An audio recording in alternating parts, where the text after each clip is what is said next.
The Netherlands has a knack for producing electronic music icons. Think Tiesto, Armin van Buuren, Ferry Corsten. Add to this illustrious list the dynamic duo Chocolate Puma. Comprised of René Horst and Gaston Steenkist, Chocolate Puma has become synonymous with infectious grooves and undeniable dance floor energy. Their story, however, begins long before the bright lights and massive festival stages. It's a journey rooted in a shared passion for music, a willingness to experiment, and an unwavering commitment to always pushing the boundaries of house music. René and Gaston's musical partnership emerged in the Netherlands during the late 1980s, a period when house music was rapidly spreading from its Chicago birthplace across the globe. The genre was characterized by its repetitive four-quarters beats, synthesized bass lines, and soulful vocals, which captivated audiences everywhere. Intrigued by the raw energy and infectious rhythms of this new sound, they immersed themselves in the burgeoning electronic music scene. They spent countless hours in the studio, experimenting with different sounds and techniques. Equipped with samplers, drum machines, and a shared love for deep bass lines, they began crafting their own tracks. Their studio became a playground for sonic exploration, where they could push the boundaries of what was possible with electronic music. Their early productions reflected the diverse influences bubbling within house music, blending elements of techno, acid house, and breakbeat into their own unique sonic tapestry. Each track was a journey, a fusion of different styles and sounds. These early studio sessions weren't just about chasing a hit record. They were about exploring the possibilities of electronic music. They were driven by a desire to innovate and create something truly original. René and Gaston's shared passion for pushing creative limits would become a defining characteristic of their career, leading them to experiment with a multitude of styles and aliases in the years to come. They adopted various personas, each representing a different facet of their musical identity. Little did they know that their dedication to sonic innovation would soon propel them to international fame. Their relentless pursuit of new sounds and their ability to captivate audiences would make them pioneers in the world of house music. In 1993, René and Gaston adopted the moniker The Good Men, a name that perfectly captured the feel-good vibes of their music. Their sound was a blend of house, funk, and soul, creating an irresistible groove that resonated with audiences. It was under this alias that they released Give It Up, a track destined to become a bona fide house music anthem. The song's infectious rhythm and catchy hooks made it an instant favorite among clubgoers. Built around a pulsating bass line, infectious piano chords, and a vocal sample that urged listeners to relinquish their inhibitions, the track was a masterclass in dance music production. Give It Up became an instant club hit. Its infectious energy spread like wildfire, quickly climbing the charts and solidifying the Good Men's status as rising stars in the global dance music scene. Its success was not just confined to the clubs, it also received significant radio play, further broadening its reach. The track's universal appeal made it a staple in DJ sets around the world. The success of Give It Up was more than just a commercial triumph. It marked a turning point in René and Gaston's career. It opened doors to new opportunities and collaborations with other artists. The track exposed them to a wider audience, establishing their reputation as producers, capable of crafting both underground club tracks and chart-topping hits. Their versatility and talent were now undeniable. It also highlighted their ability to tap into the collective euphoria of the dance floor, a skill that would become a defining characteristic of their music under various aliases, including their most iconic Chocolate Puma. This ability to connect with the audience on such a deep level ensured their lasting impact on the dance music scene.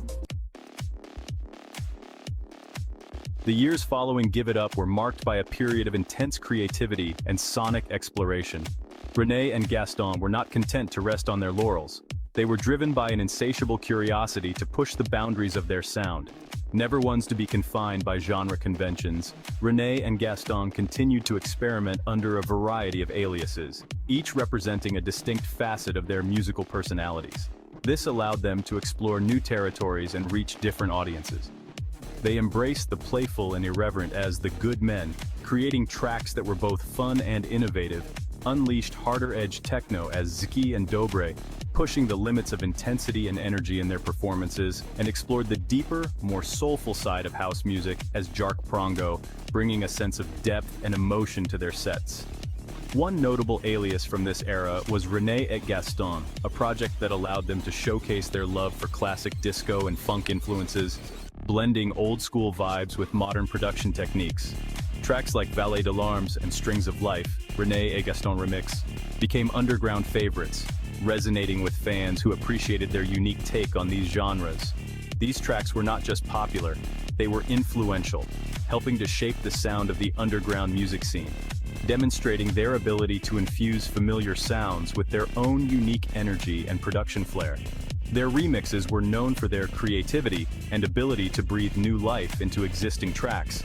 This willingness to traverse genres and experiment with different sonic palettes solidified their reputation as versatile and innovative producers, always staying ahead of the curve. They were unafraid to defy expectations and push the boundaries of electronic music, constantly evolving and reinventing themselves.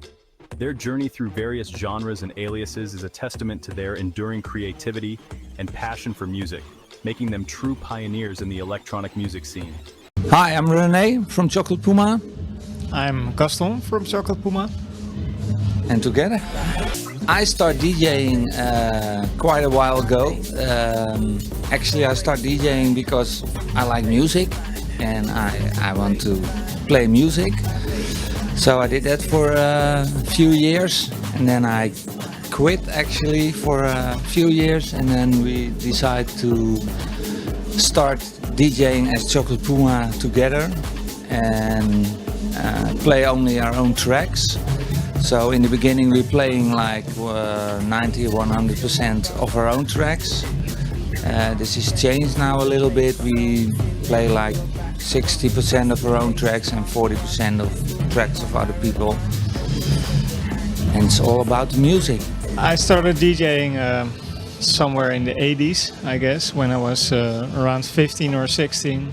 I started DJing at school. Played house music when it first came out. I thought it was really cool because I always liked electronic elements in music, and house music was the ultimate electronic music for me. So yeah, and a few years later I met René.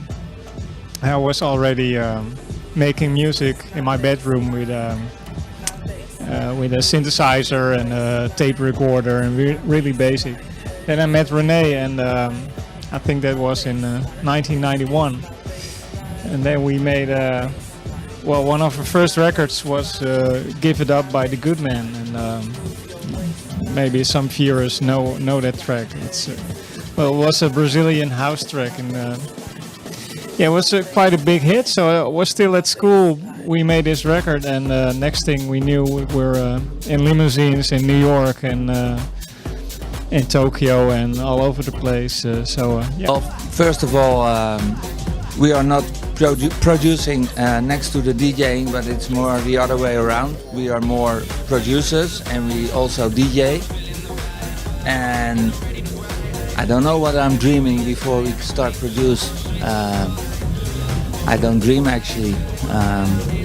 So the ideas are coming more from when I'm in the shower, I think. I'm not in the shower when he is in the shower, so don't worry. But yeah, ideas come from mainly other music. So it's not, for me, it's not coming from walking in the forest or on the beach, but more like listening to interesting new music. Could be by you know, a young hip dude with a laptop, or maybe some old music. But generally I like new music the most, because it's something I've never heard before and it's fresh and that inspires me. Yeah, and when we get in the studio, it's yeah, taking all this inspiration and yeah, we just fool around with our equipment, and we generally don't have any idea what we're doing. But in the end, yeah, there's some records coming out of this, not having an idea of doing what we know what we do.